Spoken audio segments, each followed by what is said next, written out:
નમસ્તે મિત્રો, હું છું સિદ્ધાર્થ છાયા.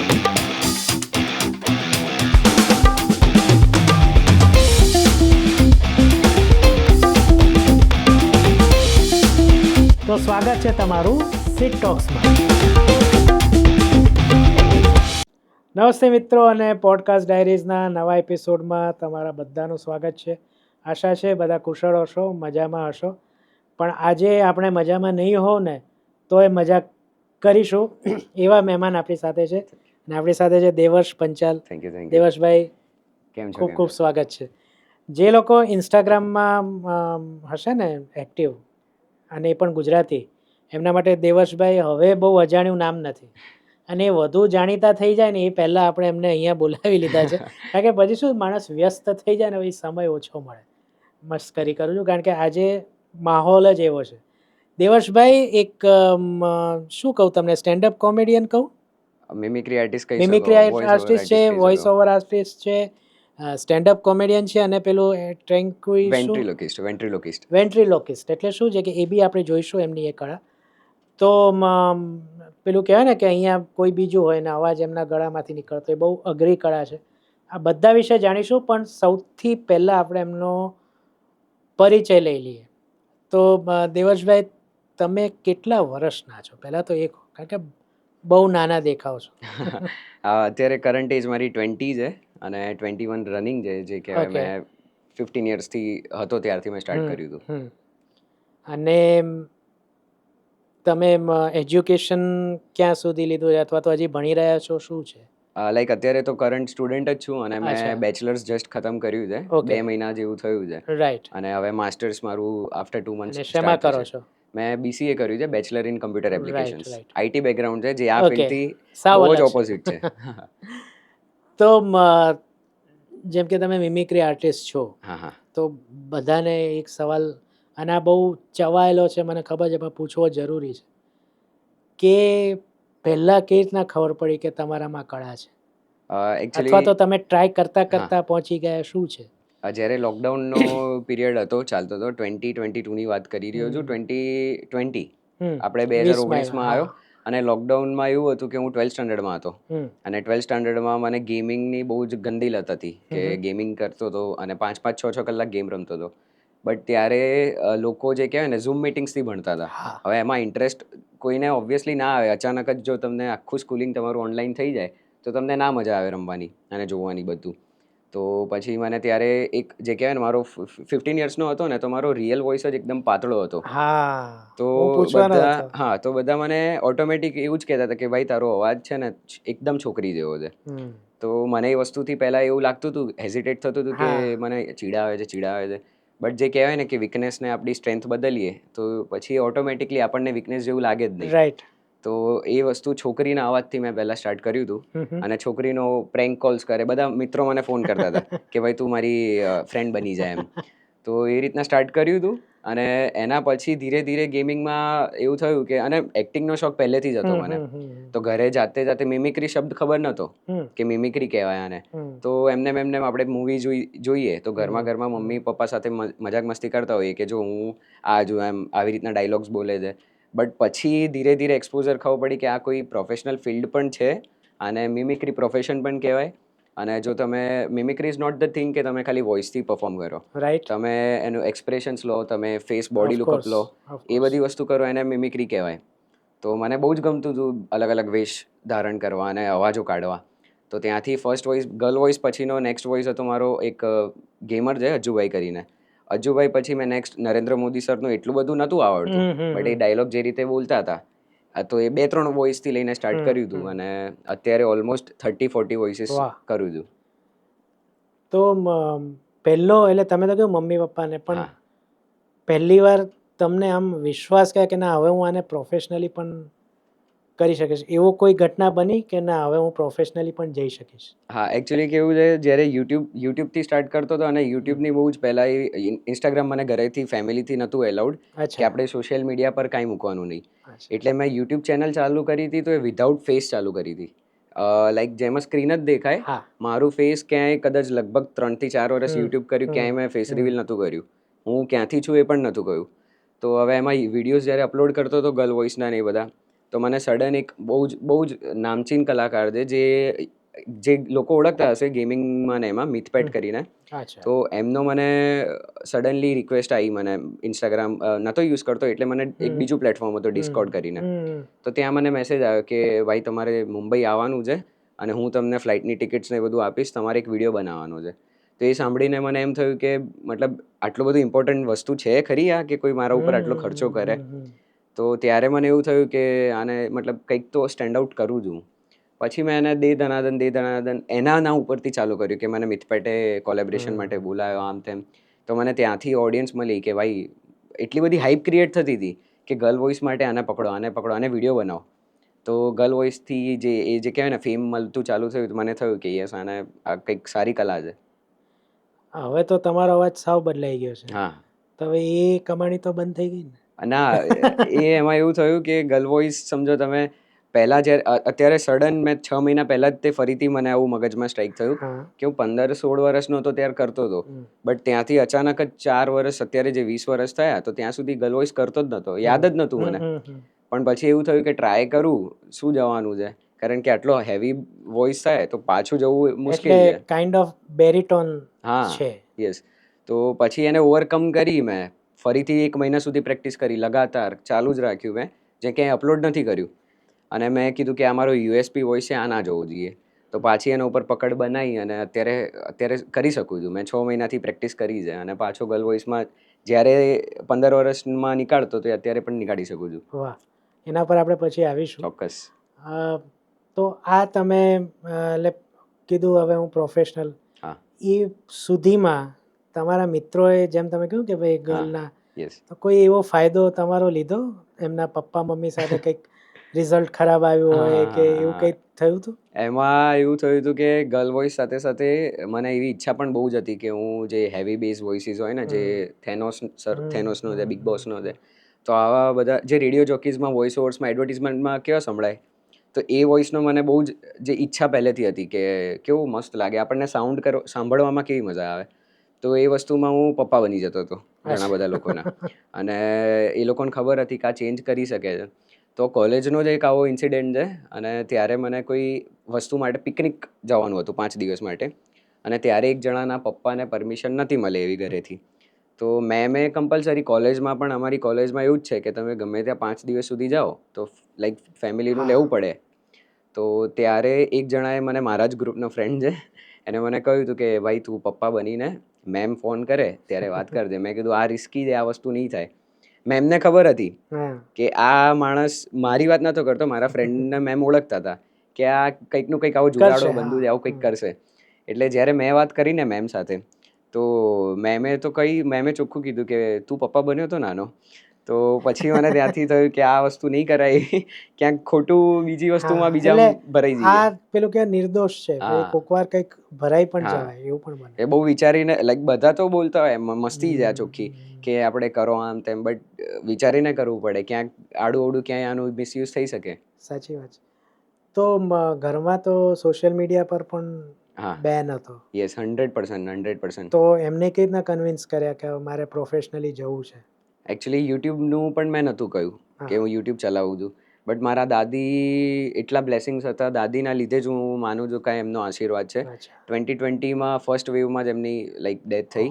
તો ત્યાં સુધી એમને બધું કહેતો હતો કે આવી રીતના યુટ્યુબ કરું છું અને ફેસ એટલે નહોતો બતાવતો કે કદાચ વાયરલ ગયો અને કદાચ ફેમિલીમાં પણ આવ્યું તો એ બંધ કરાવી દેશે. બટ મમ્મી પપ્પાને એટલું ખ્યાલ હતું કે આ કંઈક ગેમ રમે છે, બટ યુટ્યુબનું સ્પેસિફિક એમને નામ પણ નથી ખબર.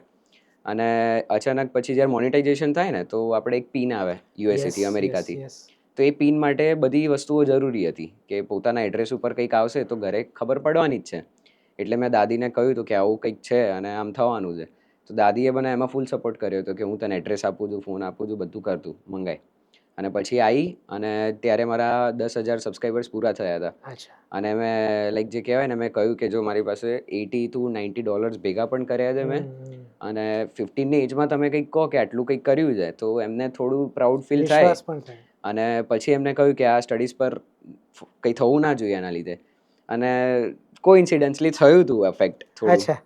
તો પછી ત્યારથી એમને મને કહ્યું હતું કે હવે ના કરીશ, એમાં બંધ કરી દેજે. તો તો પછી ત્યારથી ઓટોમેટિક કોલેજમાં આવ્યો એટલે 2022ની વાત છે, એટલે ઓટોમેટિક યુટ્યુબ મેં છોડી દીધું હતું. બટ જે કહેવાય ને કે ટેલેન્ટ છે એ તમે ગમે એટલો દબાવશો ક્યાંક ના ક્યાંકથી તો એની કૂપણ ફૂટવાની જ છે. તો 2022માં પછી મેં કોલેજમાં ફર્સ્ટ ડે જે ફ્રેશર્સ કહેવાય કોલેજમાં નવા લોકો આવે તો ત્યારે સ્ટેજ મળ્યું હતું, અને સ્ટેજ ઉપર ફર્સ્ટ ટાઈમ 2022ની વાત કરું છું, ફર્સ્ટ ટાઈમ ચડ્યો હતો અને મેં મિમિક્રી ઘરે ફોનમાં ફેસ વગર કરતો હતો. બટ એવો મોકો મળ્યો કે સામે 1500 લોકો છે અને ફર્સ્ટ સ્ટેજમાં 1500 લોકો, મારે લાઈક નર્વસનેસ પણ હતી અને આ વોઇસીસ મેં ખાલી ઘરે બેઠા બેઠા કર્યા છે, માઇક ઉપર થથડતું હતું બધું. તો મને એવું થયું કે હું આ વસ્તુ કરું તો કેવું લાગશે એમ, મતલબ. અને જે રિસ્પોન્સ ઓડિયન્સનો આવ્યો અને મને એક એમાં અચીવમેન્ટ એક ટ્રોફી મળી મને. તો એ ટ્રોફી મેં ઘરે કીધું નહીં બેગ, મેં કીધું સરપ્રાઈઝ આપું ચલો કે જો મારી કળાથી કંઈક મને મળ્યું છે. અને એ વસ્તુ બતાવીને તો એમને થોડું થયું પ્રાઉડ કે આ મતલબ જે કરે છે કંઈક સારું કરે છે. એટલે એમનો હવે તો સપોર્ટ 100% છે. તો સૌથી પહેલો શો તમારો કે પ્રોફેશનલ એ ક્યારે હતો અને એ કેવો રહ્યો? એમાં એવું છે કે એક હું જે કોલેજ કરું છું ત્યાં આગળ એક બીજી યુનિવર્સિટી છે ગાંધીનગરમાં. તો મને એમનો કોન્ટેક્ટ આવ્યો હતો કે અમે એક પાર્ટી રાખી છે, ફ્રેશર્સ પાર્ટી કોલેજ યરની, તો એમાં તમારે પરફોર્મ કરવાનું છે. તો હવે મને આમ જે કહેવાય એઝ અ આર્ટિસ્ટ આપણને કોઈ પહેલી ડીલ આવે ને તો આપણને પૈસા ના જોઈએ, આપણને એમ થાય કે ચલો કોઈ ઇન્વાઇટ કરે છે, આપણો ફોટો લાગશે અને આપણું નામ થશે, નામ આવશે પોસ્ટર પર. હા, તો એ વસ્તુ મેં કીધું ચલો બહુ જ મજા આવશે. અને મને ફર્સ્ટ ડીલ હતી એટલે એમને પણ, સામેવાળાને પણ ખ્યાલ છે કે એટલો નામાંકિત નથી આ.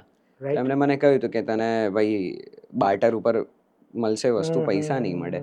મેં કીધું વાંધો નહીં. અને બાર્ટર ઉપર એમને મને એવું કહ્યું હતું કે તું તારા ફેમિલી મેમ્બર્સને આ ક્લબમાં લાવી શકે અને તને ફૂડ મળશે અને તને બહુ મજા આવશે એમ, અમારી પાર્ટી એન્જોય કરવા મળશે. તો જે કહેવાય ને એઝ એ સ્ટુડન્ટ મને તો બહુ મજા આવી. મેં કીધું કોઈ દિવસ ક્લબમાં પણ ગયો નથી અને ફ્રીનું ખાવાનું મળશે, ફ્રીના પાસ મળશે. તો મેં કહ્યું વાંધો નહીં, ડન છે, મને 10 મિનિટ આપવામાં મને કંઈ નહીં જાય, સ્ટેજ મળશે. તો એ અહીંયા હિમાલય મોલ છે આપણે, ત્યાંમાં જ મને ફર્સ્ટ મારો પ્રોફેશનલ જે કહેવાય ને કે મને એઝ એ મિમિક્રી આર્ટિસ્ટ નામથી મને ત્યાં બોલાયો હતો. તો એ એક્સપિરિયન્સ એટલો ગજબ હતો કે એ ફોટોઝ હવે મને ત્યાંથી પહેલો ફર્સ્ટ DSLR ફોટોગ્રાફ મળ્યો મારો. મારી પાસે ફોન પણ એટલો સારો નહોતો કે હું કંઈ પોર્ટફોલિયો કોઈ મને કે તમારો ફોટો મોકલજો પોસ્ટર માટે, તો એ બધું વસ્તુ મારી જોડે કંઈ હતી જ નહીં. એટલે ત્યાંથી મને ફર્સ્ટ મારું કામ મળ્યું, ફોટો પણ મને મળ્યો કે હવે તમે આને આગળ ક્યાંય શેર કરી શકો. તો જે કહેવાય ને બહુ જ હું 100-200 રૂપિયાની પણ વાત નથી કરી રહ્યો, ફ્રીમાં કામ કર્યું હતું અને ફર્સ્ટ સ્ટેજ એ એક્સપિરિયન્સ બહુ જ ગજબ હતો. હવે તમારે અત્યારે તો તમે એકદમ પ્રોફેશનલ થઈ ગયા છો અને લગભગ હું જોઉં છું દર બીજા ત્રીજા દિવસે તમારા શોઝ હોય છે. યસ. પણ તમે પ્રિપેરેશન કેવી રીતના કરો છો? એટલે દરેક શોની ડિમાન્ડ અલગ હોય છે? કોઈ તમને સામે દેખે કે મારે આટલા વોઇસ જોઈએ, અથવા તો તમારા ઉપર જ છોડી દેતા? તો બંને કિસ્સામાં તમે તમારી જાતને કેવી રીતના પ્રિપેર કરો છો બિફોર શો? એકચ્યુઅલી આમાં એવું બે વસ્તુ છે, એક ફોર્મલ અને ઇનફોર્મલ. કોર્પોરેટ જગ્યામાં બોલાવે તો એ વસ્તુ અલગ હોય, અને બીજું કેઝ્યુઅલ પાર્ટીઝ હોય કે એ બધી આપણે ગમે તે તમે ચાલીને ચાલો ફેમિલી ફંક્શન હોય તો ફેમિલી ફંક્શનમાં મને ફૂલ છૂટ હોય છે કે તમે તમારા રીતનું મિમિક્રી તમે જે પરફોર્મ કરો. મેં મારું લખેલું છે એક કમર્શિયલ જાતે, તો હું બધી જગ્યાએ, કારણ કે નવી ઓડિયન્સ હોય ને, હજુ એટલો બધો પણ હું ફેમસ નથી કે અહીં કર્યું ને તો બીજી વાળી ઓડિયન્સને ખબર હશે કે આને તો લાસ્ટ ટાઈમ એ કર્યું હતું. એટલે મને થોડી ફ્રીડમ મળે ત્યાં ફ્લેક્સિબલ થવાની કે હું મારી રીતના એનો એ સેટ પરફોર્મ કરું, બટ થોડું ઉપર નીચે ઓડિયન્સ કેવી છે એ રીતે કરું. બટ કોર્પોરેટમાં એવું હોય છે કે ત્યાં બહુ જ બધા રિસ્ટ્રિક્શન્સ હોય છે કે તમારે પોલિટિકલ સાઉન્ડ્સ જે હોય એમના નહીં કરવાના. પછી થોડા જે 18+ લોકો, લાઈક ફોર્મલમાં કેવું હોય છે કે આ વોઇસીસ તમને એવું થઈ શકે કન્ટ્રોવર્સિયલ, એ નહીં કરવાના. તો ત્યાં બહુ જ વિચારીને કરવું પડે અને ત્યાં સ્ક્રિપ્ટ મારે આપવી પડે એમને કે હું આ પરફોર્મ કરવાનો છું. એટલે કોર્પોરેટ જગ્યા કોઈ ઓફિસીસ હોય કે હમણાં જ મેં હાલ ગિફ્ટ સિટીમાં કર્યું હતું, તો બહુ જ મોટી IT કંપની છે, ત્યાં કર્યું હતું મેં. તો ત્યાંનો એક્સપિરિયન્સ આવો હતો કે એમને મને કહ્યું હતું કે તમે સ્ક્રિપ્ટ આટલું નોટ, તમે 15 મિનિટ્સનું કીધું છે, એ ઇન્વેસ્ટ કરે છે મારા ઉપર, તો મારે એમને 100% એમનું આપવું પડે. એમના બહુ જ બધા હતા પોઈન્ટ્સ કે તમારે આટલા મિનિટ્સ કરવાનું, તમારે આ નહીં કરવાનું, ત્યાં આ વસ્તુ નહીં કરવાની, પ્લસ તમે શું પરફોર્મ કરો છો એ જોઈ લો. તો એ બધી વસ્તુ કોર્પોરેટમાં જોવી પડે છે. અને એ હું જાતે જ લખું છું, બધી જ વસ્તુઓ જાતે કરું છું, બે જગ્યાએની. બટ ફેમિલી ફંક્શનમાં એવું છે કે તમે મને અત્યારે પણ કહેશો ને કે કરો, તો હું અત્યારે પણ 1 કલાક ખેંચી શકીશ. એ આપણે કરીશું. પણ એટલે ટૂંકમાં સ્ક્રિપ્ટ તમે દર વખતે નવી લખતા હશો. હા, યસ, રાઈટ. યસ. અને જેમ સ્ટેજમાં હોય છે કે એક ડ્રેસ રિહર્સલ પણ હોય, હા, એમ શો પહેલા તમે ઘરે યસ. કે તમારા સ્ટુડિયોમાં હા, હા. એવું પણ કરતા હશો. 100% એમાં એવું છે કે મતલબ ટ્રાવેલ કરું ને ત્યારે મોસ્ટ ઓફ ધ ટાઈમ થાય. અચ્છા. કારણ કે ઘરે કરું ને તો ઘરે કરું અને ત્યાં સ્ટેજ ઉપર સ્ક્રિપ્ટ બધા આર્ટિસ્ટોની આ એક વસ્તુ એમને એક્સપિરિયન્સ કરી જશે કે તમે ગમે એટલું સ્ક્રિપ્ટિંગ કરો ને એ વસ્તુનું 80% તમે નવું જ કંઈક કરો છો ત્યાં સ્ટેજ ઉપર. રાઈટ. મને નથી લાગતું કે અત્યાર સુધી કોઈ સ્ક્રિપ્ટિંગ પ્રમાણે ગયું હશે. મેં મારા જોનરની વાત નથી કરતો. સ્ટેન્ડઅપ કોમેડિયન્સ, સિંગર્સ જે બીજી બધી વસ્તુઓ પણ કરે છે ને, જે સેટ લખે છે એનાથી તો બહુ જ અલગ થાય છે. રાઈટ. એટલે વસ્તુ કેવી છે કે જ્યારે હું ટ્રાવેલ કરતો હોઉં તો ત્યારે ચાલુ ગાડીમાં, ચાલુ એક્ટિવા પર એકલો બબડાટ કરીને એ વસ્તુ રેડી કરું છું. કારણ કે ઓન ધ સ્પોટ જે બધું રેડી કરું છું ને એ બધું વેસ્ટ જ જાય છે. મેં 350+ કર્યા છે ઇન્ડિવિજ્યુઅલ શોઝ. બધાનો એક્સપિરિયન્સ આ એક જ રહ્યો છે કે હું જેટલું લખું છું ને એનાથી અલગ જ થાય છે. એટલે પછી એટલું બધું પ્રિપેર ઘરે નથી કરતો, બટ ટ્રાવેલ અને મગજમાં અચાનક આવી ગયું તો નોટ્સમાં લખી દઉં છું કે મને ચલાવતા કંઈક દેખાયું ટ્રાફિક સિગ્નલ પર તો એ વસ્તુને જોટ ડાઉન કરી દઉં છું. સ્ક્રિપ્ટિંગ એવી રીતના થઈ જાય અને ટાઈમિંગ હિસાબથી મારે જોવું પડે કે મને કોઈએ 10 મિનિટ આપી તો એમાં પતવું જોઈએ. અને બીજી વસ્તુ અગર જે મારું મોસ્ટ ઓફ ધ ટાઈમ પપેટવાળું હોય છે તો મારી પાસે હાથમાં પપેટ હોય તો બીજી જગ્યાએ કોઈ અને એક જગ્યાએ માઇક હોય એટલે મને વોચ નથી હોતી. ના તો મને ક્યાંયથી કોઈ ટાઈમર મળે કે હવે તારે ખતમ કરવાનું છે. ઓવર ટાઈમ થાય છે, અંડર ટાઈમ થાય છે, વોચ નથી હોતી. ચાલુમાં હું જોઈ પણ ના શકું એક હાથમાં પપેટ હોય એટલે. તો એ વસ્તુ બહુ ઇમ્પોર્ટન્ટ પ્લે કરે છે કે મારે રિહર્સલ કરવો પડે કે મને ટાઈમનું ખબર પડે. તો આ તો થયું રિહર્સલ, પ્રિપરેશન. હા. પણ જેમ સિંગર્સને પોતાના ગળાને સાચવવાનું હોય છે, હા, તો એ પણ તમારે કરવું પડતું હશે. યસ, તો 100%. એ બાબતે શું ધ્યાન રાખો છો? એકચ્યુઅલીમાં સિંગર્સ લોકોને પણ એમને એવું હોય છે કે રિયાઝ કરે છે એ લોકો અને રિયાઝથી એમના સૂર, તાલ ને એ બધું લાઈક ઇમ્પોર્ટન્ટ પ્લે કરે છે કે એમનો બેઝ એ એમની ગુડવિલ છે. ત્યાંથી એમનું ઇન્કમ થાય છે. ગળું જ એમની એક જે કહેવાય ને સરસ્વતી જેવું છે. ત્યાંથી એમને બધી વસ્તુઓ મળે છે. તો મને પણ એસ જ ખબર છે કે હું મારું કલા મારી ગળાથી છે, ના તો મારા કોઈ બોડીથી છે, ના તો કોઈ પ્રેક્ટિકલ મેન્યુઅલ વર્કથી નથી. તો એ વસ્તુ મને એટલી ઇમ્પોર્ટન્ટ પ્લે કરે છે કે મને રેગ્યુલર કોઈ પણ શો પણ બોલાવે કે ગમે ત્યાં ફેમિલી ફંક્શન્સ હોય ત્યાં ખાવા પીવા ઉપર બહુ જ ધ્યાન રાખવું પડે છે. અને મારી સાથે એવો એક્સપિરિયન્સ થાય છે કે મને કોલ્ડ ડ્રિંક પીવાની આદત મૂવીઝ જોવા જઈએ એટલે ઓટોમેટિક છે કે નેચરલ છે ભાઈ. એ વાઇબમાં તમે ઘરે ભલે કોલ્ડ ડ્રિંક નહીં પીતા હો બટ મૂવી જોતા તમને જોઈએ. તો એ વસ્તુ હું પહેલાં કરતો હતો ને તો સડનલી મારા ગળાને નહોતું બેસતું. તો ઠંડા પીણી વસ્તુ બહુ જ એવોઇડ કરવાની. એ સિંગર્સ લોકો પણ એવોઇડ કરતા જ હોય છે. પ્લસ તમારે બહુ જ ખેંચીને બૂમો નહીં પાડવાની. કારણ કે વોકલ કોર્ડ્સ બહુ જ ઇમ્પોર્ટન્ટ કરે છે કે તમારો અવાજ કેમનો પ્રોડ્યુસ થાય છે.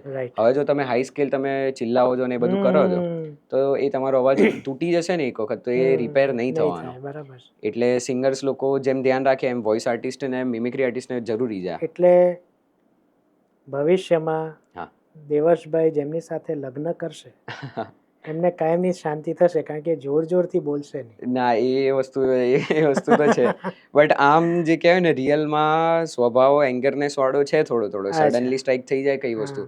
બટ ત્યારે કરી દીધું બટ એના પછી સાઈડ ઇફેક્ટ્સ મને પોતે જ ખબર હોય છે કે યાર નતું કરવાનું. એટલે ટૂંકમાં તળેલું ને અથાણું ને એ પણ થોડું. હા, યસ, એ બહુ જ વસ્તુ. અને હું ફૂડી છું, બહુ જ ગંદી રીતે મને ખાવાનું ગમે છે. દેખાતું નથી તોય. હા, વજન ને એ બધું નથી દેખાતું બટ ફૂડી એટલો છું કે મને આઉટસાઇડ ફૂડ, જંક ફૂડનો બહુ જ જંકી છું. મને સ્ટ્રીટ ફૂડ એટલું પસંદ છે. એવોઇડ કરવું પડે છે અમુક વાર અને લાઈક મેડિકલ. બહારગામ શો કરવા જાવ ત્યારે તો ખાવું પડતું હશે. હા, એમાં એવું છે કે મને દૂર સુધીના બહુ જ કામ આવેલા છે, 100-200 કિલોમીટર્સ દૂરના. તો ત્યાં મેં આ વસ્તુ નોટિસ કરી છે. એક વખત મેં ખાઈ લીધું હતું ત્યાં જ. એવું થયું કે ચલો ને આટલી દૂરથી આવ્યા છે ઓબ્વિયસલી એન્ડ ટ્રાવેલ ઇન્ક્લુડ હોય છે બધા શોમાં. તો મેં ત્યાં ખાધું બટ ખાધા પછી જ્યારે પરફોર્મ કરવાનું આવ્યું ને તો મને વારંવાર અંદરથી એવું કંઈક થતું હતું બ્રેક લઈને મારે બર્પ આવે છે મને, કાં તો પછી એવું થાય છે કે ખવાઈ ગયું છે ને એટલે હવે ઊંઘ આવે છે. તો એ વસ્તુ ત્યાંથી મેં સ્ટોપ કરી દીધી. મેં કીધું નહીં કરવું.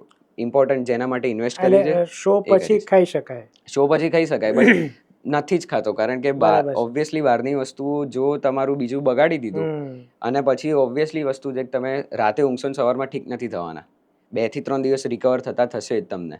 એટલે હવે એવોઇડ જ કરું છું. કોઈ પણ રાઈટ. ફંક્શનમાં કે ક્યાંય બહારનું ખાતો જ નથી હમ. અને બંધ જ કરી દીધું છે ઠંડુ ખાવાનું ને એ બધું. બરાબર છે. આ ઉપરાંત મતલબ તમે કીધું હમણાં થોડો ગુસ્સાવાળો સ્વભાવ તો હા, છે, હા. પણ તોય ધ્યાન મેડિટેશન એવું કંઈ કરો છો યસ, કે એમાં કોન્સન્ટ્રેશન થાય? હા, જ્યારે મારે વોઇસ ઓવરનું એઝ સચ એના માટે સ્પેસિફિક જો હું તમને બધા આર્ટિસ્ટોને અને બધા લોકોને કહું છું કે તમને ગમે ત્યાંથી એવું નોલેજ મળ્યું હશે કે તમારે રોજ સવારે ઉઠીને કલાક આ કરવું યોગા. કોઈના બધા લેઝી એટલા જ આ ફાસ્ટ લાઈફમાં કે કોઈ નથી કરતું. જે લોકો કહેતા હશે ને એ લોકોએ પણ 9 દિવસ કરતા હશે, બટ જે એને ડિસિપ્લિનથી માને એ લોકો જ પરફેક્ટ કરે છે. બટ મારું એવું છે કે મારું વોઇસ ઓવરનું જે કામ છે ને એમાં મારે જે કમર્શિયલ્સ બહારની વસ્તુ કોર્પોરેટ જે વોઇસ ઓવર્સ આવતા હોય છે, તો એમાં મારા જ સ્ટુડિયો ઉપર હું 15 મિનિટ્સ અને પ્લસ એવું છે કે અહીંયા તો એસી છે, બટ જ્યારે વોઇસ ઓવર કરતા હોઈએ ને તો જે પંખો ચાલુ હોય ને તો એના લીધે માઇક ઉપર બહુ જ અફેક્ટ કરે. રાઈટ. એટલે ગરમીમાં બેસવું પડે અને જ્યારે હું એસી પણ ના કરાય, એસીના અવાજથી પણ એમાં અફેક્ટ આવે નોઇઝમાં, તો બધું જ બંધ કરીને એક વોઇસ ઓવર 30 સેકન્ડ્સનો હોય ને તો એના માટે મારે 15 થી 20 મિનિટ જે રિયાઝ જે મેડિટેશન કહેવાય ને વોઇસનું સ્પેસિફિક અલગ યોગા હોય, તો એ વસ્તુ પરફોર્મ કરું ને ત્યારે તો એટલો લાઈક જે સ્વેટિંગ થતું હોય, એટલો પરસેવામાં રેપજે હોઉં, એના પછી કરું છું. એટલે મારે બધા જ વોઇસ ઓવરના પહેલાં ઓટોમેટિક યોગા થઈ જ જાય છે. એટલે આ રેગ્યુલર બેઝિસ ઉપર ચાલુ જ છે. રાઈટ. હવે થોડું તમારા પરફોર્મન્સને એના પર આવીએ. હા. તમે જ્યારે પરફોર્મ કરતા હો, યસ. નોટ નેસેસરી કે દરેક વખતે એ સરસ જાય જ, હા, યસ. તો એવા કોઈ રિએક્શન મળ્યા કે ના આ નથી થતું તો ભલે 10 મિનિટ છે, હું 7-8 મિનિટમાં પતાવી દઉં? હા, આ બહુ જ ફેવરેટ ક્વેશ્ચન છે મારો. જ્યારે ક્યારે થયું હતું, આ કોલેજની બહાર મને એક જે કહેવાય ને બુક રીડર કમ્યુનિટી હોય ને, હા. તો એ લોકોએ મને ઇન્વાઇટ કર્યો હતો. મારા જોનરથી આખું જ અલગ. બધી ઓડિયન્સીસ મને એવી મળી છે, બટ આપણે કેવું પૈસા મળતા હોય અને મને ખબર છે કે આ વસ્તુ મને ભલે નથી ખબર, એમને સુટેબલ લાગ્યું તું જ એમને મને બોલાવ્યો છે. રાઈટ. તો મેં કીધું વાંધો નહીં, કરી લઈશ. ત્યાંની કમ્યુનિટી એવી હતી કે જેટલા પણ બુક રીડર કવિ લોકો હોય ને, જે લોકો બુક્સ લખતા હોય, જે લોકો કવિ હોય, એમનું મીટઅપ હતું. હવે ત્યાં મારી સામે આગળ 100 થી 150 જેટલા રીડર્સ છે અને એ બુકની એક કમ્યુનિટી હતી. રાઈટ. ત્યાં મને એવું થયું કે યાર આમાં મને નથી લાગતું કે કોઈ મારા જોક્સ પર ક્રેક કરીને હસશે, કારણ કે એ લોકો એટલા સ્પેસિફિક હોય બોલવા ઉપર, એમની શાયરી, પ્લસ બુદ્ધિજીવી હા. પ્રકારના લોકો હોય. તો ત્યાં મને એવું થયું, મેં ફર્સ્ટ 5 મિનિટ્સ કર્યું. 5 મિનિટ્સમાં પણ નો ક્લેપ, કોઈ પણ હૂટિંગ નહીં આવી રહ્યું, બધા શાંતિથી બેઠા છે. તો મને થોડું નર્વસનેસ જેવું થયું. મેં કીધું યાર આમાં તો મારે હજુ તો ચાલુ જ કર્યું છે, હજુ મારે 20 મિનિટ ખેંચવાનું છે. બટ ત્યાં પછી મેં બહુ જ ટ્રાય કર્યો. મેં કીધું ચલો ઓડિયન્સ જોડે ક્રાઉડ વર્ક કરું થોડું, તો એમાં મને કંઈક મળે. બટ એમાં પણ એ લોકો એટલા શાંતિથી આમ મતલબ સ્માઇલ કરીને આમ બેઠા છે. તો મેં કીધું આ ખોટી જગ્યાએ હું ભરાયો છું. અને મેં કીધું હજુ ટ્રાય કરું કે હજુ એ લોકોને હું કંઈક વધારે ઇન્વોલ્વ કરું કે કંઈક હશે તો ખરા એટલીસ્ટ. મેં કીધું મને મારું કામ તો ખબર છે, બટ સામેવાળાને નથી ટપો પડી રહ્યો કે આ શું કરી રહ્યો છે. તો ત્યાં આ વસ્તુ થઈ હતી મારી સાથે કે હું નહોતો પરફોર્મ કરી શક્યો, કારણ કે કોઈ રિએક્શન જ નહોતું આવી રહ્યું. રાઈટ. હવે મને ખ્યાલ આવી ગયો કે એમની ચેનલ ને મારી ચેનલ આખી અલગ છે. એટલે હવે તમે ધ્યાન રાખતા હશો કે મારી સામે ઓડિયન્સ હા, કયું છે તો જ હું હા પાડું. હા, બધી જગ્યાએ પૂછી લઉં છું, પ્લસ પૂછું છું કે તમે મને કેટલું એમાં ફ્લેક્સિબલ આપશો. 18+ જવાનું, 18+ ઇન ધ સેન્સ કે બાળકો છે, બાળકોને કોઈ એક્ટર્સથી કોઈ લેવા દેવા નથી. એમને કાર્ટૂન આપી દો તમે. 18+ નોટ વલ્ગરિટીની વાત નથી કરી રહ્યો. 18+ મતલબ કે એ એજ ગ્રુપને ખબર પડશે. હવે હું રાજકુમાર ને ધર્મેન્દ્ર સરનો પરફોર્મ કરીશ તો એમને કોઈ ટપો નથી પડવાનો. એ આજકાલના કાર્ટૂન જોવાવાળા લોકો છે. એટલે એ પૂછી લઉં કે તમારું જે ઓડિયન્સની એજ શું છે, પછી ઇવેન્ટ કેવી છે. હવે કોઈ ઓબ્વિયસલી કોઈ એટલી ફોર્મલ ઇવેન્ટ છે તો ત્યાં આગળ જઈને હું ફની જોક્સ ક્રેક કરીશ તો ત્યાં કોઈ મતલબ નથી. એટલે મારે આ બધું જાણી પહેલાં જ લઉં છું કે પછી આવો લોચો ના થાય. અને ઘણી બધી જગ્યાએ ના પાડવી પડે છે. અને હું જ કહું છું ભલે મારો ફાયદો થતો હોય, મેં કીધું આ ઇવેન્ટમાં તમારે આની જરૂર નથી, તમે ના કરશો, ભલે તમે મને ઇન્વેસ્ટ કરવા માંગો છો મારા ઉપર, બટ અહીંયા નહીં થાય એમ. મને ખબર છે કે એજ ગ્રુપને નહીં મજા આવે.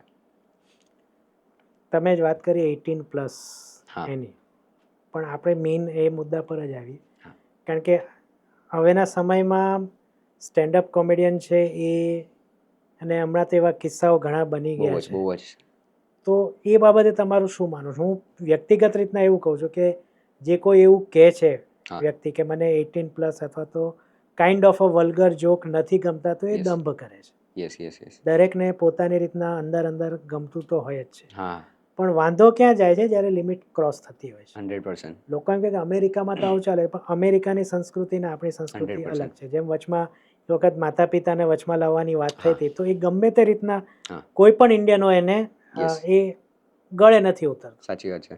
તો તમારા આ બાબતે અનુભવો શું છે અને તમે શું વિચારો છો?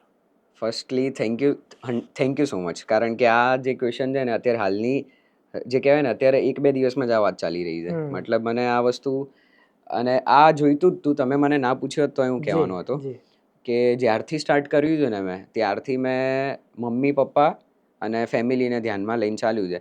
બીજા ઓડિયન્સ બધી જે કહેવાય ને કે ઓડિયન્સને સાઈડમાં રાખો. હું અગર આ વસ્તુ કરીશ તો મારા મમ્મી પપ્પાને સ્યુટેબલ ગમશે લાગશે. કે નહીં? બરાબર. બધું સાઈડમાં ગયું. ગમે હમ. એટલી મોટી ઇન્ડસ્ટ્રીમાં મને કામ મળે કે સ્ક્રિપ્ટિંગ મળે, હમ. જો મમ્મી પપ્પા હું મગજમાં એવું મમ્મી પપ્પાને સંભળાવતો કે બતાવતો નથી, બટ એવું વિચારું છું મગજમાં કે વિડીયો મૂકીશ અથવા ક્યાંય પરફોર્મ કરીશ, મમ્મી પપ્પાને સુટેબલ લાગશે, એ હસશે મારા ઉપર, એ તાલી પાડશે તો જ હું એને કરીશ. બાકી બધી મારા રીલ્સમાં પણ મેં બહુ જ, જો અત્યારે અગર એ વસ્તુ જે અત્યારની જેન્ઝી ઓડિયન્સને ગમે છે ને એ વસ્તુ કરીશ ને, મને ખબર છે મને ફેમ આમ ગ્રોથ મારો જે આમ ચાલે છે ને સીધો ઉપર જશે, બટ એ શોર્ટ ટર્મ છે. જો ક્યાંક હલવાઈ ગયા તો એ તમને આમથી આમ નીચે જતા જરાય વાર નહીં લાગે. અને અત્યારે હાલની ઓડિયન્સમાં એવું જ છે કે એ લોકો ભલે કોઈ બહાર આટલું એક્સપ્રેસ નહીં કરે, બટ બધાને ગમતું હોય છે ક્યાંક ને ક્યાંક કે રાત્રે સૂતા પહેલા 15 મિનિટ જે ચાલુ કરે ને શાંતિથી કે આજે મારે આનો સ્પેસિફિક નામ નહીં લઉં, બટ કે આનો વિડીયો જોયા પછી મને એટલી મજા આવે ને, કારણ કે આપણે ઇમોશન્સ ક્યાંક બહાર કાઢી નહીં શકતા અને આ વ્યક્તિ કાઢે છે, એટલે ત્યાં વસ્તુ રિલેટ થાય છે. બટ એ ઓલરેડી લોકો છે જે કરે છે, તો મેં કીધું મારે એમાં ઘૂસવું નથી. અને 18+ વસ્તુ કરવાથી તમને શોર્ટ ટર્મ માટે ખુશી મળશે, બટ એ ક્યાંક ને ક્યાંક મમ્મી પપ્પાની કોઈ ને કોઈ તો બોલવાનું જ છે કે આનો છોકરો તો આ વસ્તુ કરે છે. પ્લસ એ લોકો પાસે પણ મોબાઈલ છે, હા. ગમે ત્યાંથી ફરતું ફરતું આવવાનું જ યસ, છે. એટલે હું એ જ વિચારું છું કે કંઈ પણ મૂકતા ગર્લ વોઇસમાં પણ મને એવું થતું હતું. ગર્લ વોઇસમાં તો કંઈ છે પણ નહીં, એ તો મજાક મસ્તી છે. એના ઉપર તો ડ્રીમ ગર્લ આપણું એક બોલિવૂડનું મૂવી છે આખું. તો એમાં મને એવું થતું હતું કે યાર આ વસ્તુ કરીશ તો મને કેવું ફેમિલી મેમ્બર્સનું જ પહેલાં તો મગજમાં એ જ રાખું કેવું કહેશે યાર છોકરી જેવું કરે છે. પછી મેં કીધું કે આ વસ્તુમાં મને લાગે છે કે હું આમાં જ્યાં સુધી થાય એટલું 18+ ક્યાંય કન્ટેન્ટ નહીં જવા દઉં, ફની રીતે જ જવા દઈશ. તો પછી મને ગમતું ગયું. અને જ્યારે એમના ફીડમાં મમ્મી પપ્પા પણ ઇન્સ્ટાગ્રામ યુઝ નહોતા કરતા અને એ લોકોને જ્યારે ઇન્સ્ટોલ કર્યું ને તો મેં એમને કહ્યું હતું કે તમે મને ફોલો ના કરશો જ્યાં સુધી તમારા ફીડમાં ઓટોમેટિક સ્ક્રોલ કરતાં કરતાં હું ના આવું ને ત્યાં સુધી. તો આ વસ્તુ બહુ જ વરસ પછી થઈ, લાઈક એમનામાં આવી રીલ. તો મેં કીધું બસ હવે તમે મને ક્લિક કરી દો. અને મને એ વસ્તુ ગમી કે ચલો આવી રીતના મેં એમને કહ્યું હતું, કમિટમેન્ટ આપ્યું હતું કે એવું નથી કે મારા માટે જ બનાવતો જઉં છું, તમે જોશો તો તમને મજા જ આવશે. પછી બહુ જ બધી મારા જે સમાજના લોકો છે એ લોકો કનેક્ટ થયા અને મને હવે એ જ મગજમાં રાખું છું કે જો એમને ગમવું જોઈએ, કારણ કે હું જ્યાંથી છું મારા રૂટ્સ જે છે તો એ વસ્તુ મારે પકડીને ચાલવાની છે. કોઈ એવું ના કહેવું જોઈએ કે ભાઈ આ તો ગાળો બોલે છે કે આ તો ખરાબ વસ્તુ બનાવે છે, એટલે હું કરવાનો જ નથી. ના આગળ 10 વર્ષ જતાં પણ કોઈ અઢળક પૈસા આપે કે અઢળક વસ્તુઓ કે નથી કરવાનો તો નથી જ કરવાનો. Very good. આ ગુજરાતમાં સ્ટેન્ડઅપ કોમેડિયન પ્રમાણમાં ઓછા છે, પ્રમાણમાં નથી. યસ એક મનનભાઈ ને બધા તો છે, ગ્રેટ. મિમિક્રી આર્ટિસ્ટ તો એનાથી પણ ઓછા છે. હા, યસ. તો આ બંનેનું ફ્યુચર તમે શું જુઓ છો? એકચ્યુઅલી તમે જેઠાલાલનો એક એપિસોડ જોયો છે, પેલો અપંગ વ્યક્તિ આવ્યા હતા, નાનો છોકરો હતો જય કરીને, હે ને? તો એ ફર્સ્ટ વર્લ્ડ રેકોર્ડ એમને 2 થી 3 કરેલા છે. એ યંગેસ્ટ મિમિક્રી આર્ટિસ્ટ આપણા ગુજરાતના છે. ઘણા એપિસોડ બધાએ જોયેલો છે. જય છનિયારા. યસ, મારા મિત્ર પણ છે. હા. તો એ વસ્તુ જે કહેવાય ને મને એમનાથી એટલું મોટિવેશન મળે છે કે યાર આ તો બહુ જ સરસ કહેવાય જે રીતે ડિસેબલ છે અને એ વસ્તુ કરે છે. અને મિમિક્રી આર્ટિસ્ટ લોકોનું એવું છે કે ઘણા બધા મિમિક્રી આર્ટિસ્ટ લોકો છે, બટ એમને કેવી રીતના એમની ચાવી ભરવીને ગાડી ચાલુ કરવી ને એનો આઈડિયા નથી. મારાથી પણ ખૂબ ખૂબ સરસ લોકો જે લોકો કરે છે પરફોર્મ. આ વસ્તુ હમણાંનો જ એક કિસ્સો કહું. મેં નેશનલ કોમ્પિટિશન હતું મારું, કોલેજથી મને આગળ નેશનલ લેવલ ઉપર મોકલ્યો હતો, ઇન્ડિયા લેવલનું. ત્યાં મારા જેવા 30 લોકો હતા અને 30 લોકો કયા હતા જે ઓલરેડી ફર્સ્ટ આવ્યા છે. હવે જે જીત્યા છે ને એ જીત્યા લોકોમાં કોમ્પિટિશન થાય. હું પણ જીતેલો છું, એટલે મારા ઓપોઝિશનમાં જે છે ને એ પણ એક વિનર છે, હું પણ વિનર છું. હવે અમારા વચ્ચે કોમ્પિટિશન છે. તો મારા જેવા 30 લોકો મેં જોયા ને, ક્યાંયથી આવ્યા હતા, ઓલ ઓવર ઇન્ડિયાથી.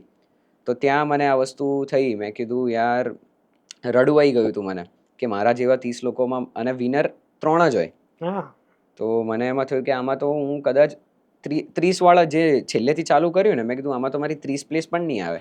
30 રેન્ક આપશે ને તો એમાં 30 પણ નહીં આવે, 29 પણ નહીં આવે. એમ જેમ જેમ જેમ જેમ પરફોર્મ કરતા જાય ને એમ મારો 14મો નંબર હતો. હવે 14મા નંબર સુધી મને લાગ્યું હતું કે ક્યાંય મેળ પડે એવો નથી, કારણ કે આટલા ટેલેન્ટેડ લોકો મારી જ ગ્રુપના લોકો હતા. અને મેં કીધું મિમિક્રી આર્ટિસ્ટ આટલા બધા છે ખરી. તો એ વસ્તુ મેં ત્યાં વસ્તુ જોઈ. અત્યારે તો મને લાગે કે ચલો અમદાવાદમાં હું માંડીને ચાલો 100 હશે, 200 હશે, બટ એવું નથી. એનાથી અઢળક લોકો છે, બટ એમને કેમનું એમનું ટેલેન્ટ યુટિલાઇઝ કરવું એનો આઈડિયા નથી. તો ત્યાં આગળ 14મા નંબર મારું પતાઈને હું રોતા રોતા બહાર ગયો હતો. કોઈ 5 દિવસ ત્યાં રોકાવાનું હતું, મમ્મી પપ્પાથી ડિસ્કનેક્ટ, ફોન પણ યુઝ નહીં કરવાનો. અને એટલી રિસ્ટ્રિક્શન્સ હતા. વેસ્ટ ઝોન કહેવાય, જે યુથ ફેસ્ટિવલ થાય કોલેજમાં. તો ત્યાં આગળ હું રોયો, બહુ જ રોયો. મમ્મીને ફોન કર્યો, મેં કીધું મમ્મી આટલે બધે આગળ આવ્યો, બટ હવે મને ખબર પડી કે મારા સિવાય પણ બહુ લોકો છે. અને મમ્મી કે એમાં શું થયું તને, આમાં તારે ક્યાં કશું કંઈ ગયું છે, તને એકવાર એક્સપિરિયન્સ તો થયો. મેં કીધું હવે આના પછીનો નેક્સ્ટ મોકો મળે ના મળે, ફરીથી નેશનલ લેવલ ઉપર રમવા મળે ના મળે. તો મેં કોલ કટ કર્યો અને પછી બીજા દિવસ રિઝલ્ટ આવવાનું હતું. હવે રિઝલ્ટ આવવાનું હતું તો મજબૂરીમાં બેસવું તો પડે જ, કારણ કે હું આખી મારી યુનિવર્સિટી જે છે એને રિપ્રેઝેન્ટ કરું છું. એટલે મારો એક જે કહેવાય ને એક રોલ પ્લે થાય કે મારે બેસવું પડશે. તો હું બેઠો હતો લાસ્ટમાં. અને આપણા મૌલિક ચૌહાણ જે છે એ સર ત્યાં એઝ અ જે કહેવાય ને ગેસ્ટ તરીકે આવ્યા હતા. તો મને એટલું ગમ્યું ને કે ચલો કોઈ વાંધો નહીં, એ તો મને ઓળખે છે. અને ત્યાં આગળ જ્યારે હું બેઠો હતો અને વિનર્સ સ્પેસિફિક થિયેટર કેટેગરી આવી મિમિક્રીની, અને એમાં નીચેથી ચાલુ કરે નામ. 3 વિનર્સ હોય તો રનરઅપ 2 હોય, 3 વિનર હોય, એટલે 1 2 3 4 5. નેશનલ લેવલ હોય તો 5 આવી રીતના હોય. તો 5થથી સ્ટાર્ટ કર્યું. હવે 5થમાં નામ ના આવ્યું. મેં કીધું ઓબ્વિયસલી મેં તો વિચાર્યું જ નહોતું, બટ પછી અચાનક સડન 4th નંબર ઉપર મારું નામ આવ્યું. તો ત્યાંથી જેવું નામ સાંભળ્યું ને, મારા બધા ફ્રેન્ડ્સ લોકો મને રિયલ જે પેલી ઘટના કહેવાય ને કે માનવામાં નહીં આવતું કે ચૂંટલી ખણ આ બધું, એ ત્યારે રિયલમાં થયું. મારે આંખમાંથી નીકળી જાય. મેં કીધું કેમનું મારું પોસિબલ જ નથી આવે એમ. તો ત્યાંથી મને એટલું બધું મોટિવેશન મળ્યું ને. અને કેમ જીત્યો એ મને ખબર પડી કે ગુજરાતથી મેં જ્યારે ટ્રાય કર્યું ને, તો મને ત્યારે એવું જ હતું કે હું બેસ્ટ છું. બટ એ વસ્તુ મારે ઓવર કોન્ફિડન્ટ હતી અને એને મેં નીચે ધક્કો જ મારી દીધો. મેં કીધું મારાથી બહુ સારા લોકો છે. અને ત્યારે જે ગુજરાતમાં ફર્સ્ટ આવ્યો હતો ને વ્યક્તિ, જે 2nd પોઝિશન સિક્યોર કરી હતી, એ વ્યક્તિ આપણા ગુજરાતમાં જોવા જઈએ તો એ ફર્સ્ટ ઉપર હતો અને બ્લાઇન્ડ હતો. આણંદ વિસ્તારથી હતા. અને બ્લાઇન્ડ પર્સન જો જીતી શકે તો મને ત્યાંથી થયું કે ભાઈ અઢળક આર્ટિસ્ટ લોકો જે છે અહીંયા, એ લોકોને એક પ્લેટફોર્મ મળવું જોઈએ. તો મેં મારા મિમિક્રી જે પ્રોફેશન છે ને એના માટે એક જે કહેવાય ને મગજમાં બનાવી દીધું હતું કે આ આર્ટ ફોર્મના આગળ એટલું લઈ જઈશ ને હું કે આનાથી લોકોને ખ્યાલ આવશે. અને જેમને ઘૂસવું છે આમાં, stand up comedian is the different thing. એ લોકોનું કામ પર્ટિક્યુલરલી સેટ પરફોર્મ કરીને હસાવવું હોય છે, but mimicry is very different thing. તો એમાં હવે જે નવા લોકો સ્ટાર્ટ થયા ને, તો એ લોકોને હવે ખબર પડે છે. ચલો મને જોઈને પણ કોઈ સ્ટાર્ટ કરશે ને તો એ મને ખુશ થશે કે મારાથી આગળ નીકળશે તો બેસ્ટ છે બોસ, કે ચલો તમે કર્યું અને શીખ્યા. બટ એ વસ્તુ મારે મગજમાં લઈને ચાલુ છું. અને બહુ બધા લોકો આર્ટિસ્ટ છે અવેલેબલ. અને એટલે ફ્યુચર ઇઝ બ્રાઇટ. યસ, 100%. જો એમને સરખી રીતે યુટિલાઇઝ કરતા આવડ્યું ને, ઇન્કમ પણ છે અને ઘણા બધા કામ છે. બસ એક વ્યક્તિ બધા લોકોના મગજમાં છે આવું કે આ વ્યક્તિ એકવાર હું બની ગયો ને પછી જો અગર આ એઆઈ કે એવું કંઈ આવ્યું તો મારો ધંધો સ્ટોપ થઈ જશે. બટ એ વસ્તુ કેવી છે કે તમને એઆઈ નરેશન, સ્ટોરી ટેલિંગ, એડવર્ટિઝમેન્ટમાં જે ચાલે છે ને એ વસ્તુ બંધ થશે. બટ મિમિક્રી વસ્તુ એક્ટર તમારો ફ્રેમ ઉપર હંમેશા રહેવાનો છે. કેમેરાની સામે કોઈ રોબોટ પરફોર્મ નથી કરવાનો. એટલા માટે એ વસ્તુ ચાલુ રહેવાની જ છે. અને આટલા વર્ષોથી ચાલે છે મિમિક્રી વસ્તુ. નામ નહોતું આ મિમિક્રી, બટ તમે ઓળખતા હશો નરેશ કનોડિયા ને એ બધા. તો એ એટલા ગ્રેટ આર્ટિસ્ટ થઈ ચૂક્યા છે. તો આ વસ્તુ ચાલુ જ રહેવાની છે. આપણે દેવશભાઈ પાસેથી એમની લાઈફ અને એમની કેરિયર વિશે બહુ ડિટેલમાં વાત કરી. હવે આ પોડકાસ્ટના બીજા ભાગમાં, એટલે હવે જે તમે જોવા જશો, અત્યાર સુધી આ આ પોડકાસ્ટમાં ક્યારેય નથી થયું એવું થવા જઈ રહ્યું છે, અને એ છે એમનું પરફોર્મન્સ. હું જ અહીં બેસીશ, એ પણ અહીં જ બેસશે, પણ એ આપણને પરફોર્મ કરીને દેખાડશે. તો દેવર્ષભાઈ સાથે આપણે એક બીજા પણ મહેમાન જોડાઈ ગયા છે, અને એમનું નામ છે બુજો. અરે ઇતના નહીં હોતા ને કરે. અરે જો શાંતિ રાખ. આ પહેલી વાર આ કેમેરો જોવે છે એટલે થોડું શાય ફીલ કરે છે. અરે જો પહેલા બધાને તારું ઇન્ટ્રોડક્શન આપ. અરે इंट्रोडक्शन की मुझे नहीं, तेरे को जरूरत है. જો બધાને જરૂરત ઇન્ટ્રોડક્શનની હોય જ, બરાબર છે. તું તારું નામ કે, તું શું કામ કરે છે, અને લાઈક થેન્ક યુ કહી દે બધાને એવું હોય તો. अरे थैंक यू रे, मेरे को इधर बुलाया. પણ નામ તો કે, એટલીસ્ટ ઇજ્જતનો ભવાડો ના કરીશ તું. अरे तारी इज्जत છે તો મારી હોય. કોઈ વાંધો નહીં. એટલે એને હિન્દી જ આવડે છે. બુજો, તમને હિન્દી જ આવડે છે, ગુજરાતી નથી આવડતું? अरे गुजराती भी आवड़ता है रे, लेकिन टूटा फूटा आवड़ता है. અચ્છા, એટલે બાવા હિન્દી આવડતા એવું છે? अरे यस, आज जो भी बोलो मैं कोई भी भाषा में बोल सकता हूँ. કોઈ પણ ભાષામાં બોલી શકે છે. અચ્છા, તો બહુ સારું. કોઈક બીજું પણ તમારી સાથે આવ્યું છે એવું મેં સાંભળ્યું છે. હા, એકચ્યુઅલી જુજોને બતાવી દઈએ આપણે. अरे नहीं रे, इधर मेरे को स्क्रीन टाइम मिल रहा है रे, उसको कोई को देने कोई रे. જો બતાવવું પડે. તમે આ પહેલા કોઈ પોડકાસ્ટ કર્યું છે બુજો? अरे ना रे, ये पहला है मेरा, पहला. તો પછી don't you think you are lucky? अरे सर, मैं तो आपके आंगन छूना चाहता हूँ. अरे तो आपको क्या अच्छा लगता है खाने में? अरे खाने में तो मेरे को इसका दिमाग अच्छा लगता है. हाँ, वो तो दिख ही रहा है. दिमाग खाने में क्या अच्छा लगता है वो पूछ रहे. अरे सर, इच्छा. અચ્છા, પીઝા ની વાત કરે છે. પણ નોર્મલી તો તમે લોકો કેળા ને એવું બધું ખાતા હો છો, તો એવું નથી ભાવતું? अरे ना रे सर, वो मेरी ना अंदर जाती पूरी उसके नाक के ऊपर अदना है. बदनाम क्यों है? केले तो सब बंदर खाते हैं. हाँ अरे सर, लेकिन मैं खुद को बंदर नहीं मानता है ना. हाँ, वो है. बंदर नहीं मानता खुद को. તો પેલા બીજા મહેમાન? યસ એ છે જુજો સર, અને આ જે કહેવાય ને, આ મારી ગર્લફ્રેન્ડ રહી છે પહેલેથી. વાહ. અને મારા મેમ છે એક જૈમિની મેમ, એમને આને ઇન્ટ્રોડક્શન આપ્યું હતું, અને એમને જ આને અવતાર આપ્યો હતો કે તું આ વસ્તુ કર અને આને નામ આપ. તો આ બંને નામ એમને પણ આપ્યા છે. આ મારી ગર્લફ્રેન્ડ રહે છે, અને આ મારો સાઇડ પાર્ટનર જે કહેવાય ચડ્ડી બડી બુજો છે. તો આમની સાથે થોડી વાત કરીએ આપણે. ચોક. યસ, તો જુજો કેમ છો? मैं तो बहुत बढ़िया हूँ, आप कैसे हो? मैं बढ़िया हूँ. बस देखो आप आ गए तो फिर मज़ा ही आ जाएगा, वैसा लग रहा है. ये इतनी सारी लाइटिंग क्यों है इधर? वो क्या है, उसके बगैर कैमरा को दिखता नहीं है, और आप अरे। हो इतनी सुंदर तो फिर. थैंक यू सर, लेकिन मेरे को ना इसका कुछ काम नहीं है. अरे मेरे को तेरा कुछ काम नहीं है रे. हट, मैं तो इधर दिवर्स के साथ. લડો મત, આ બંનેનું નથી બનતી. બંને ઝઘડતા જ હોય છે. કંઈ વાંધો નહીં, કારણ કે બંને તમને એટલો બધો પ્રેમ કરે છે કે એક સાથે શેર ના થઈ શકે. બરાબર છે. યસ, તો દેવર્ષભાઈ, આપણે થોડીક મિમિક્રીની વાત કરીએ. ચોક્કસ. તો જો અહીંયા અત્યારે નાના પાટેકર આવ્યા હોય યસ, ને એમને થોડું, હું મારું એ પ્રમોશન તમારા થ્રુ કરાવી દઉં. એ જ 100%. જો એમને કેવું હોય કે સીટ ટોક્સને તમે બધા સબસ્ક્રાઇબ કરો, તો એ કઈ રીતના કહે છે? ચોક્કસ. પહેલા આ બંનેને બાય બાય કહી દઈએ. બાય બાય કરી દઈએ. યસ બાય બંનેને, બધાને ઓડિયન્સને બાય કહી દો. બાય કરો અને કહો સબસ્ક્રાઇબ કરે સીટ अरे ટોક્સ. सर, चिंता नहीं करने का रे, अभी मैं आ गया ना तो आपका सब्सक्राइबर एकदम ऊपर चला जाएगा, ऊपर. हाँ, मतलब आपका भी हो जाएगा, लेकिन साथ में ना क्या करना, मेरे को भी सब्सक्राइब कर देना. કોઈ વાંધો નહીં. બંને બધા બાય કહી દો. बाय रे, बाय. તો આપણે નાના પાટેકરની વાત નાના કરીએ. પાટેકર જો હોય ને, એ એમ કે સીટ ટોક્સને સબસ્ક્રાઇબ કરો, તો એ કઈ રીતના કહે છે?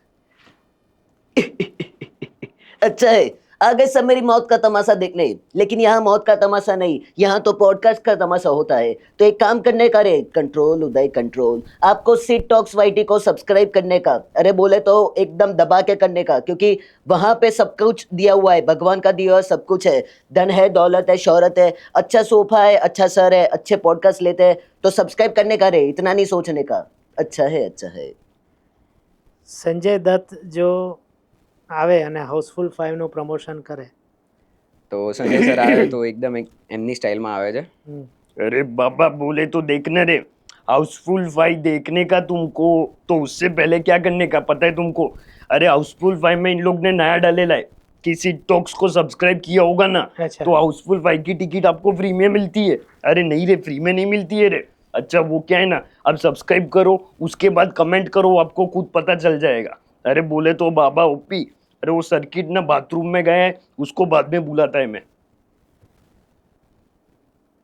આદિત્ય ગઢવી આદિત્ય ગઢવી સરનો એ કોન્સર્ટ ચાલતો હોય હા અને તો એકચ્યુઅલી આદિત્ય ગઢવી જો હું સૌથી પહેલાં તો જે કહેવાય ને પરફોર્મ કરતી પહેલાં એક એપોલોજી કરું છું કે હું જી. સિંગર નથી, રાઈટ એટલે મને જે કહેવાય સૂર હા પકડતા સુર નથી તાલ આવડતા. ને હા કઈ વાંધો નહીં બટ એમના પણ અગર આદિત્યભાઈ Yes. જ્યારે જોશે ત્યારે એપ્રિશિએટ જરૂર કરશે યસ આદિત્ય સર અગર જો એમનું મહા હેતવાલી તમે સાંભળ્યું હશે જી તો એ સોંગ ગાતા હોય તો કેવી રીતના ગાશે કે ગુજરાતમાં એક જ શબ્દ હોય અને કોઈ એકાક્ષરી આખા વર્લ્ડમાં નામ હોય ને તો ઈ છે માં, અને માં માટે મારે જ્યારે ગાવું હોય ત્યારે હતો હું સૂતો પારણે પુત્ર નાનો, રડું છેક તો રાખતો કોણ છાનું, મને દુખી દેખી દુખી કોણ થાતું, મહાહેતવાડી દયાળી જ માતું. ટાઈપનું છે. ઓપરેશન સિંદૂરની સફળતા પછી યસ આપણા વડાપ્રધાન નરેન્દ્રભાઈ દેશના લોકોને શું કહેશે? નરેન્દ્ર સર આપણા પ્રાઇમ મિનિસ્ટર છે, અને જો અગર એ ઓપરેશન સિંદૂર પછી કહેશે ને તો એ કંઈક આવું કહેશે. नमस्कार। अब मेरे प्यारे भाइयों बहनों और देश के सभी देशवासियों और सीट टॉक्स की सभी ऑडियंस को ये मैं एक निवेदन करता हूँ कि एक बार देश के 125 करोड़ देशवासी तय कर ले कि मैं गंदगी नहीं करूँगा, कि मैं कचरा पेटी में ही डालूंगा, तो दुनिया की कोई ताकत नहीं जो मुझे देश को आगे बढ़ने से रोके। जय हिंद, जय भारत। બીજું તમે કોના કોના અવાજ કરી શકશો? બીજો મારો સૌથી ફેવરેટ સિંચેન કાર્ટૂન છે. સિંચેન કાર્ટૂન ઓબ્વિયસલી બધાને બહુ જ ગમે છે. તો હવે સિંચેન કમ્પ્લેન કરે છે એની મમ્મીને. मेरा नाम तो शिनचैन नुहारा है। और मॉम मॉम मुझे शिमला मिर्च थोड़ी भी पसंद नहीं। मॉम मॉम आपको पता है मैं तो सेट टॉक्स पे पॉडकास्ट देने आया, और वहाँ पे मुझे बल्ले बल्ले दे शावा शावा करने का मौका मिला। Thank you. પછી બીજા રિતિક સર છે, રિતિક રોશન સર, જે એમનું જાદુવાળું કેરેક્ટર છે કોઈ મિલ ગયા વાળું, એ છે. अरे मुझे को दिखाई नहीं दे रहा माँ, ये दुनिया बहुत बुरी है। आई मीन ऋतिक रोशन, मुझे को दिखाई नहीं दे रहा माँ, ये दुनिया बहुत बुरी है। मेरी शक्तियों का गलत इस्तेमाल किया जा रहा है माँ। પછી નવાઝ સર આવે છે. હા હવે નવાઝ સર એકદમ એમના ટોનમાં છે. સલામ સાબ સાબ माँ कसम बाप का दादा का भाई का सबको मैं लेके आपके पॉडकास्ट में जरूर आएगा साहब. साहब मेरे को अंदर नहीं आने दे रहे थे साहब, मेरे को बेकारी समझ रहे थे साहब, लेकिन कोई बात नहीं, फैजल है ना, फैजल सबको लेके आएगा. પછી આપણા ધર્મેન્દ્ર સર જે ઓબ્વિયસલી બોલિવૂડના જે કહેવાય ને બેસ્ટ કલાકાર છે, તો એ આવે છે. અને સની દિયોલને સાથે લઈને આવે છે, એમનો સન છે. बसंती इन कुत्तों के सामने मत नाचना, लेकिन बेटा मैं अपने साथ मेरा बेटा लाया हूँ जो वो हैंड पंप उखाड़ देता है। ओए पापा, मैं हैंडपंप नहीं उखाड़ता हूँ, तारीख पे तारीख तो लोग देते रहते हैं, लेकिन जब ये 2.5 किलो का हाथ किसी पे पड़ता है ना, आदमी उठता नहीं, उठ जाता है। बेटा यहाँ कुछ उखाड़ना नहीं है, सबको बोल दे कि सीट टॉक्स को सब्सक्राइब कर दे। ओए पापा वो तो करेंगे ही, क्योंकि इतना बेस्ट पॉडकास्ट गुजराती में और कोई नहीं ले सकता. આવું છે. બીજા કોઈ વોઇસ ઉપર તમે ટ્રાય કરી રહ્યા છો અત્યારે? yes, એટલે એકદમ રો હોય તો પણ વાંધો હા નથી. હા હા પંકજ ત્રિપાઠી સરનો મને બહુ જ ગમે છે, અને Yes. એમાં પરફેક્શન હજુ નથી આવ્યું. હા પણ યસ હવે એક પ્રેક્ટિસ તમારી વધુ થઈ જશે. પંકજ સર હવે જ્યારે જે કહેવાય ને એમનું મિર્ઝાપુર બહુ જ ફેમસ રહ્યું છે, તો એમાંથી એક કેરેક્ટર છે. देखे ये जो मुन्ना है ना, जब मैं मुन्ना को कुछ भी देता हूँ ना, मुन्ना बड़ी अच्छी तरीके से उसको परफॉर्म करता है, लेकिन जो मकबूल है ना, ये मकबूल मेरी कोई भी बात नहीं सुनता. પછી આ જે છે એમાં રિવ્યૂ કરજો કે કેટલો પરફેક્ટ થાય છે. પછી એક તમે ગોર ગોપાલદાસને ઓળખો છો? ના, હું નથી. મોટિવેશનલ સ્પીકર છે. હા, ઓકે, હા હા. હા, યસ યસ યસ. તો હવે એ કંઈક કહી રહ્યા છે. એમનો મને બહુ જ પરફોર્મ કરવું ગમે છે. તો ક્યાંક ને ક્યાંક તમે સાંભળ્યું હશે. યસ. वृष्ता माय डियर फ्रेंड, वृष्ता अगर झुकने से सुधर जाता है तो झुक जाओ, वृष्ता अगर झुकने से सुधर जाता है तो झुक जाओ, और अगर बार बार आपको रिश्ते में झुकना पड़े तो रुक जाओ, all right my dear friend. તો આ ગોર ગોપાલદાસનો બહુ અવાજ છે. સરસ, બહુ સરસ. Thank you. તમે ગુજરાતી ફિલ્મોના કલાકારો પર પણ કઈ ટ્રાય? યસ, એમાં મને એક રેડિયો જોકી આપણા કિશોર કાકા છે. હા. કિશોર કાકાનો જે કાકા અને કાકી Yes, બે yes, પરફોર્મ yes. કરે છે ને, તો એ કેમનું કહેશે, બહુ જ બબાલ થાય છે બંને વચ્ચે. લે સાંભળો છો, આખો દાડો શું મારી પાછળ પડ્યા છો? હું તમને આજે કેવી લાગુ છું? લે ગંદાતી જતી રહેજે. પણ શું જતી રહેજે કરો છો? મારા વખાણ તો કરો ગુજરાતીમાં. લે તું જતી રહેજે. આના છે ને રેડી થતા 10 મિનિટ થઈ છે. પણ 10 મિનિટ થતી હોય તો એમાં શું થયું? લે તું જતી રહે. કિશોર કાકા અને કાકી આવી રીતના કરે છે. અને એક બીજો મારો જે કહેવાય ને, તમે બિગ બોસનો કે પછી એડવર્ટિઝમેન્ટમાં વોઇસ સાંભળ્યો હોય ને, તો હવે સીટ ટોક્સ ઉપર આપણે કોઈ એડવર્ટાઇઝ બનાવી હોય તો કેમ નહીં બનશે? नमस्कार, आपका स्वागत है सिट टॉक्स वाईटी में, और यहाँ पे आपको बेहतरीन એટલે કે સરસ મજાના પોડકાસ્ટ જોવા મળશે. અને અહીંયા પણ આવેલા બધા જ ગેસ્ટને સારી રીતે સર અટેન્ડ કરે છે. તો પોડકાસ્ટ ગુજરાતીમાં જોવું હોય તો એક જ પોડકાસ્ટ જેનું નામ છે સિટ ટોક્સ વાયટી. સબસ્ક્રાઇબ કરો અને ખુશ રહો. Thank you. Thank you. આટલી બધી પ્રસિદ્ધિ તો સિટટોક્સની અત્યાર સુધી ક્યારેય નથી કરી ને, આટલા Yes. બધા સેલિબ્રિટીઝ સાથે આવીને. Yes yes yes. તો ઓલ ઇન વન દેવર્ષભાઈ, thank you. Thank you very much. Thank you, તમે man. આવ્યા થેન્ક યુ સિટટોક્સ સો ઉપર, મચ. Thank you. અને તમારી કેરિયર માટે તમને ખૂબ ખૂબ શુભેચ્છાઓ, થેન્ક યુ. અને અત્યાર સુધીની તમારી સિદ્ધિઓ માટે ખૂબ ખૂબ અભિનંદન. Thank you so much. અમે ઈચ્છા કરીએ કે તમારા અત્યારે તો 10,000 ફોલોઅર્સ છે, યસ. પણ 1 મિલિયન થાય ત્યારે આપણે ફરીવાર મળીએ. થેન્ક યુ સો અને મચ. આપણે ફક્ત મિમિક્રીની જ વાત ફોર શ્યોર કરીશું. અને થેન્ક અને યુ સો વધુ મચ. ને વધુ વોઇસ તમે એડ કરતા જાઓ તમારી એમ બેગમાં વોઇસ. ચોક્કસ. Thank you so much invite કરવા બદલ, અને બધા ટીમ મેમ્બર્સ તમારો Yes. પણ ખૂબ ખૂબ આભાર. Thank you, અને thank you. It was an honour to Same give here. Podcast, અને Same thank here. You so much. Same here. બસ, તો આશા છે મજા આવી હશે દેવર્ષભાઈ સાથે વાતચીત કરીને, અને એમની પાસે જે કળા છે એનો આનંદ લઈને. તમને આ પોડકાસ્ટ કેવું લાગ્યું એ મને કમેન્ટમાં જરૂર કહેજો. અને બસ, તો આપણે મળતા રહીશું પોડકાસ્ટ ડાયરીઝમાં નવા પોડકાસ્ટ સાથે. આપણે અહીંયા જુદા જુદા વિષયો પર વિડીયોઝ પણ કરીએ છીએ, તો એના વિશે પણ તમારી કમેન્ટ્સ આપતા રહેજો. ચેનલ સબસ્ક્રાઈબ કરવાનું ભૂલાય નહીં. ફરીથી મળીએ, ત્યાં સુધી સિદ્ધાર્થ છાયાને આજ્ઞા આપો. તમને બધાને મારા તરફથી આવજો.